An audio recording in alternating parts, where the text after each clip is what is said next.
Hi, I'm Seamless, and today is Thursday, which means it's time for a new FL Basics tutorial. Because that's what I do on Tuesday, Thursday, and Saturdays. I put up one of these. Um, Also on Saturdays, I'll have another live stream at the same time as last time, 6 p.m. EST minus 5 GMT. Today's Basics tutorial is all about the sequencer. It's also all about how way too loud my monitors are. So the way that sequencers work traditionally is that it's a row of little icons like these, and then it's arranged in such a way that it's usually 16 of them. So that's 4 groups of 4 16th notes over a 4/4 bar. 4/4 being that a quarter note is 1/4 of a measure or a bar. We the producers prefer them as bars. So as you can see here, there's here's your 1 beat, other beat, 2 beat, 3 beat, 4 beat. So now there's 4 beats, and you can see that the 16th notes. So then sequencing is pretty easy. As you can see here, I have this little beat.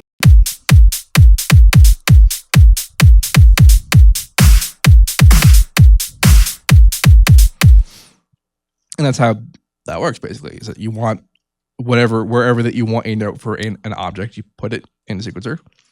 Clicking will put down the note. Right-clicking will take away the note. Pretty straightforward. Clicking and dragging will do that. Good times. The way this works is that there is a whole row dedicated to each channel. And now these things are channels. That's what FL refers to as channels, which can get confusing since channels is a pretty usable term for lots of things. It could be a mixer channel, a playlist channel, because it's tracks, and not to mention mixer tracks for playlist tracks, but it's not really related. But in terms of Fruity Loops vernacular, these things are referred to as channels.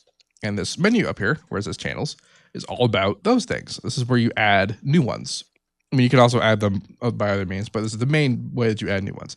You also have a whole huge list of things to do with their applicable key commands, like cloning and deleting and moving, and then grouping and stuff like that, and also zipping, which is kind of cool. And then restretch, which is specifically to do with audio stuff, which we'll deal with later. And then in our add window, we have a whole bunch, like all our various kinds of channels. So the one that has the samples in them, they're referred to as sampler channels. This is the channel settings window. Lots of complicated stuff in here that I will cover, and it's entirely a separate tutorial. It's going to get its own thing for one whole day. So I will talk about it briefly as it pertains to things you can do to sequencer, but I'm not going to go super into depth as to how this thing works. But more stuff to do with channels. So each channel, like I said, there's various types. We have a sampler, which is not the same as an audio clip. The clips get their own groups. So the reason why we're making differences between what they mean is that we have our kind of like basic sounds channels, which are the sampler channels, and we have generator channels, which are your VST instruments, or just in FL native instruments, which are not VSTs, but functionally similar. And then that's with Harmer and stuff like that. So this would be like where you open up a contact or a superior drummer, massive, that kind of thing. That's where this would go. And then these go into the unsorted group. And then we also have automation clips, which also go into the sequencer. So whenever I create a new one, like if I want to automate the cutoff of this particular thing, I don't even know what this is, and create an automation clip, and it will show up here. It will also show up in the playlist. See, there it is. It showed up. But it will be in its own group by default. And then fun things will happen. Like say if you don't notice that you're in a new group, and you go and you add something like Harmer, it will get added into the automation clip group, which is not what you want. So that means you can do some things here. We can regroup it by hitting Alt G, and then we'll get this little text window, and then we can say unsorted, and it will move that Harmer or whatever into the unsorted group. It's not going to make a new group called unsorted. It'll move it to the unsorted group. You also may have noticed that I wasn't case sensitive. It just went to unsorted. So you can also make new groups. Like say I want to make this the Harmer group. So Alt G, Harmer group. And now it's its own group. Very good stuff. And then zipping, what the hell was that? So if I have all this selected with the green lights, now if I go to all, just so we get better illustrate how selecting works. If you click on this little light in between the channel and the sequencer, the actual sequencer steps, it's indicating that you have selected the channel. That is not the same thing as having selected them by doing this. All that this does is that it opens up the channel settings window or the plugin editor window, which is what this is. This only indicates that that's open because it also selects it like that, but you can also select something else and have that still open. Keep that in mind. The selections are really only important for if you're doing something like if I want to copy this information, copy, and then I can paste it elsewhere. I can also paste it in a new pattern if I wanted to, but that's how you govern that you have selected something. Again, this also works with piano roll information, like this guy. Control C, Control V, which is much faster than having to actually go into the piano roll, select everything, and open the piano roll for the next one, and paste it. So, which I mean you can do. So that's what that does. Clicking it will select one thing. Clicking and dragging will select multiple things. Double clicking on an already lit one will select everything. Right clicking will deselect things. Right clicking and dragging will also reselect it if it's not already selected. It'll also solo select things like that. So then this is what indicates various actions, like if you want to delete something, if you want to group something, if you want to zip something, which is Alt Z, that happens.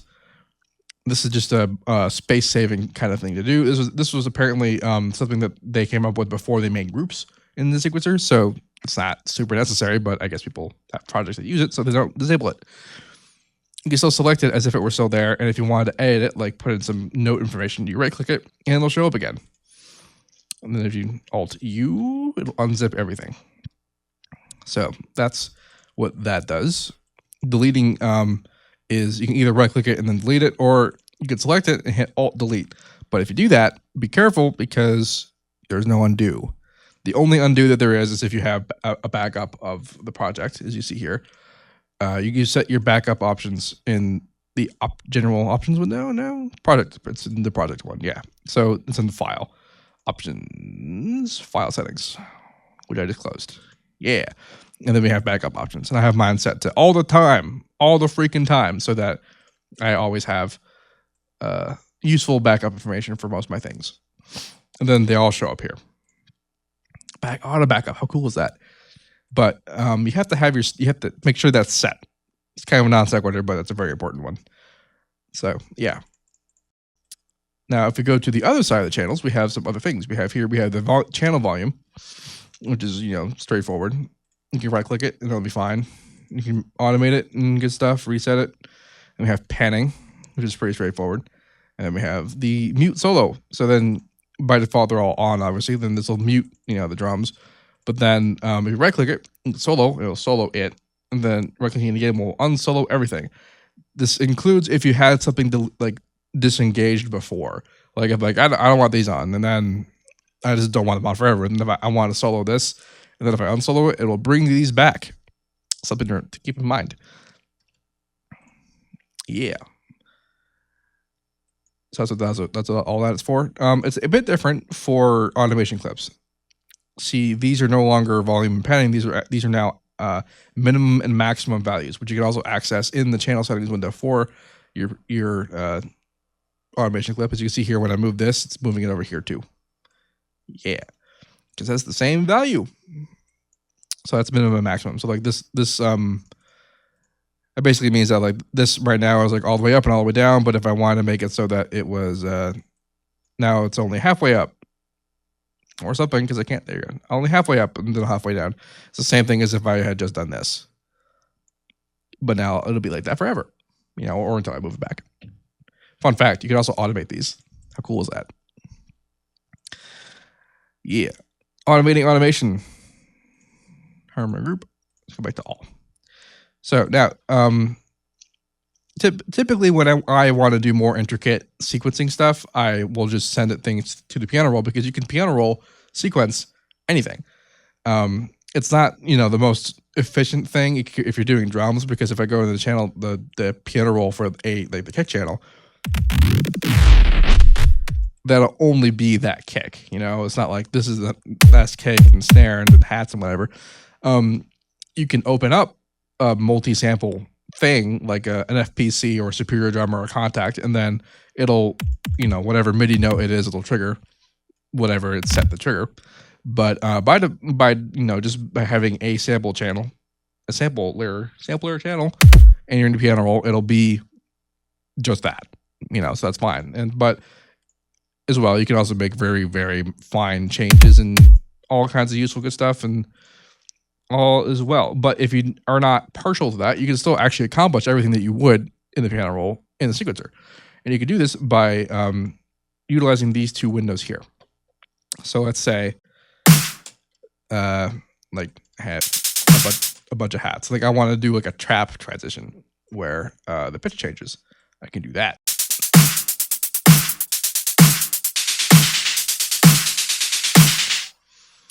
This here, as you scroll across it, you'll get a whole variety of parameters.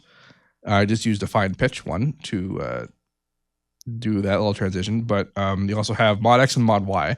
Now, if this were a harmer, it will actually change the values for the X and Y modifiers here, or citrus, which it also does. But in the sampler channels, what this actually does is it affects the filter that's built into all of the sampler channels, which is by default a low pass filter. You can change what kind of filter it is in here in the instrument settings option or properties, whatever.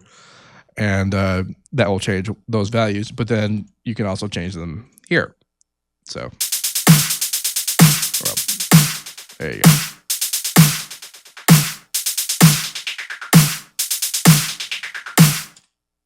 So that's what that does. You can also change that in the piano roll. There's X and Y. I mean, that's kind of why that exists, is so that you can alter the values in the piano roll. But that's for the piano roll tutorial, so I'm not gonna you know, get super duper into that. Let's bring the resonance back. So we have, you know, pan, velocity, release, and then shift. And then what shift does is kind of like a manual swing sort of deal. Again, you see here there's a swing option.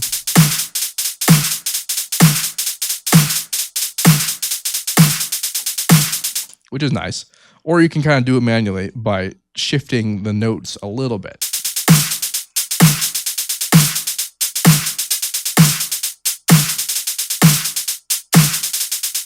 And that can be interesting. But again, that kind of editing is sort of best left to the piano roll. For me, that's what I like to do. This is where you name your patterns, and you have a bunch of pattern options. A lot of these are available to you if you right-click the pattern indicator up here.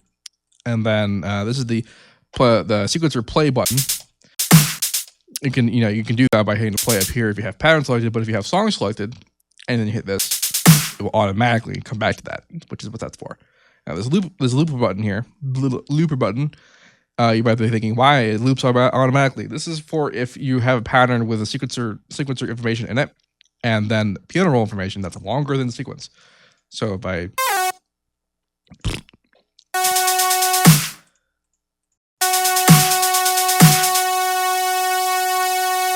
it stopped. But then if I loop it, it will loop. So that's what that's for.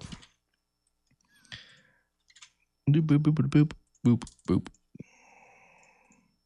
This determines how many beats there are in the sequencer window. So 1 beat, 2 beat, 3 beat, 4. 4 is the default. So you can see when I have my double dash default selected, it'll be 4. It's whatever the global settings are. The global setting right now is 4 steps in 4 beats is what 1 bar is. Now you can change that because you can see here, like when I do this, recording FL, yeah, there we go. It's 3. This is effectively 3/4, and this will loop in there like that. But if I go to the playlist, you see that it's actually still set up as 4 beats in 1 bar instead of 3 beats in 1 bar. So how would I change that? Like if I wanted to. You can see changing the pattern length up there.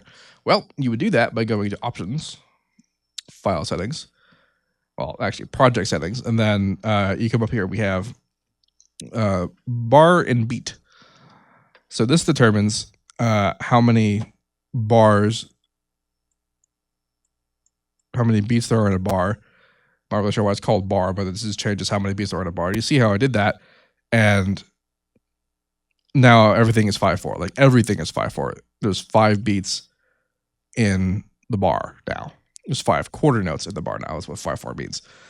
And then over here to beat, what this does is actually changes how many steps there are in between each beat. So like right now there's 4, but if I were to make 8,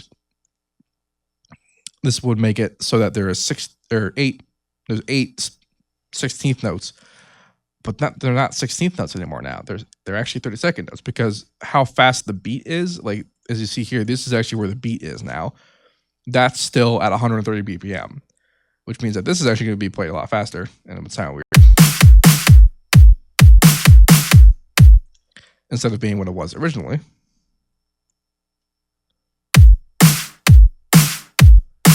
And that means that it's actually passing through the steps twice as fast as if I use 8, which makes them 32nd notes.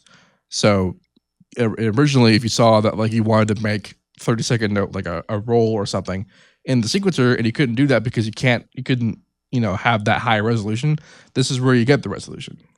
And you can go all the way up to 16 to make 64th notes, which are a lot. And then you can do much more intricate and higher resolution editing like that if you don't want to go into the piano roll, because where you don't need to change anything in order to get that smallest snap. So that's how you do all of that, and that affects the sequencer. I believe I have covered everything that's important, or really just everything there is. I'm sure there's a bunch of stuff that I haven't mentioned, but really, if I haven't mentioned it, I would probably. I mean, a lot of the stuff I have mentioned, I don't even really use, but that would mean that I've never used it. It's probably what that means. So if you have any questions, let me know. I'll try to answer them. As usual, have a nice day, and come back on Saturday when there'll be a new one on the piano roll. I think this is the next one. Yay!